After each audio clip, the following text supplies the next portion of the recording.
बेळगावमध्ये महिलेच्या शेतावर कॉन्ट्रॅक्टरचे जबरदस्तीनं डेपो, प्रशासनाच्या भूमिकेवर गंभीर प्रश्न।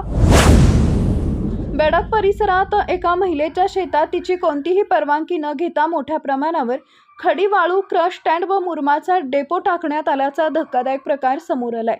या बेकायदेशीर साठ्यामुळे संबंधित महिलेच्या शेताचं मोठ्या प्रमाणात नुकसान झाल्याचा आरोप करण्यात आलाय।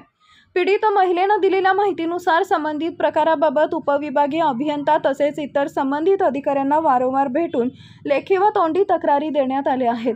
मात्र इतक्या गंभीर प्रकारानंतरही प्रशासनाकडून कोणतीही ठोस कारवाई करण्यात आलेली नसल्याचा आरोप महिलेनं केला आहे। विशेष म्हणजे आजही संबंधित डेपो शेतात तसाच असून मोठ्या प्रमाणावर बांधकाम साहित्याचा साठा त्या ठिकाणी कायम ठेवण्यात आला आहे। यामुळे शेतजमिनीचं नुकसान वाढत असून प्रशासन मात्र डोळे झाक करत असल्याची भावना परिसरातील नागरिकांमध्ये व्यक्त होत आहे। माझ्या शेतात परवानगीशिवाय डेपो टाकण्यात आला, अधिकाऱ्यांकडे वारंवार तक्रार करूनही कुणी दखल घेत नाही, मला न्याय मिळाला नाही तर संबंधित अधिकाऱ्यांच्या केबिनसमोर उपोषणाला बसणार असा इशारा पीडित महिलेनं दिला आहे। या संपूर्ण प्रकरणामुळे प्रशासनाची कार्यपद्धती, अधिकाऱ्यांची निष्क्रियता आणि सर्वसामान्य नागरिकांच्या तक्रारीकडे होणारे दुर्लक्ष पुन्हा एकदा समोर आलंय।